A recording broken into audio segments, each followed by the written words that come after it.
काहे मिलेगा आप लोग को आरक्षण? बंद होना चाहिए आरक्षण। आरक्षण बंद होना जी। चाहिए। दोस्तों, किसी को आरक्षण से बहुत प्रॉब्लम है तो आज आरक्षण के बारे में बात करते हैं। हमारे देश में जो अनरिजर्व है, जो जनरल कैटेगरी है, वो लगभग 15% है और उनके लिए जो आरक्षण है वो 50.5 यानी 50.5% आरक्षण है। जो हमारे देश में ओबीसी कैटेगरी है वो लगभग 57% है आज की डेट में। उसके लिए जो आरक्षण है वो 27.5% है। और एससी के लिए जो देश में जो एससी की जो जनता है वो लगभग 20% है। उसके लिए जो निर्धारित आरक्षण है वो 15% है।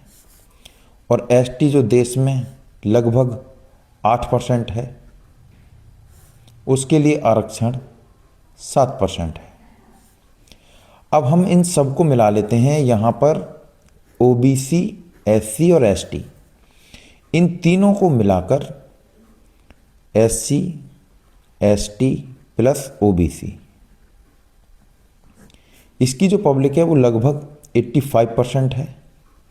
और इन सबको मिलाकर के जो आरक्षण मिल रहा है वो 49.5%, मतलब 49.5% आरक्षण इनको निर्धारित है।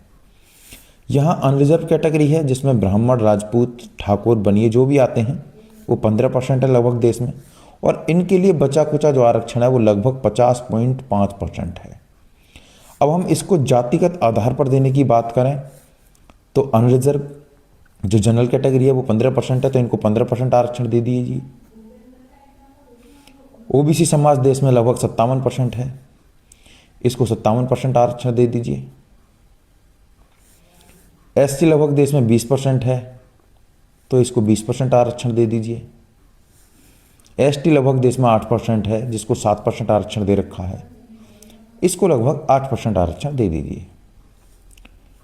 अब ये टोटल मिलाकर के 100% आरक्षण हो गया।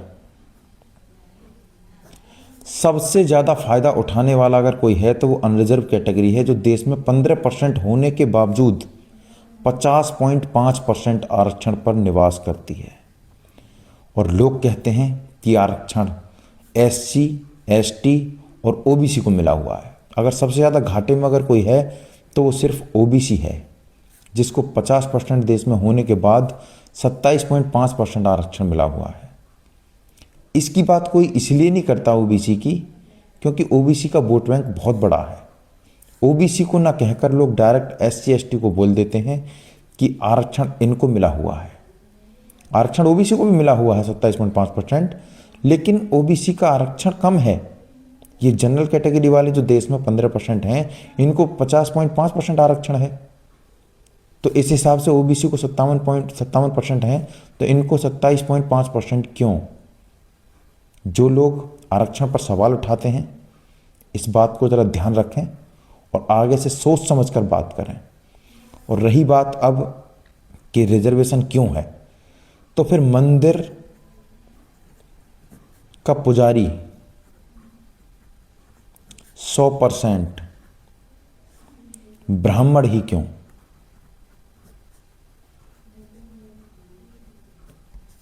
100% आरक्षण मंदिरों में ब्राह्मणों का है, जबकि वो देश में 15% हैं।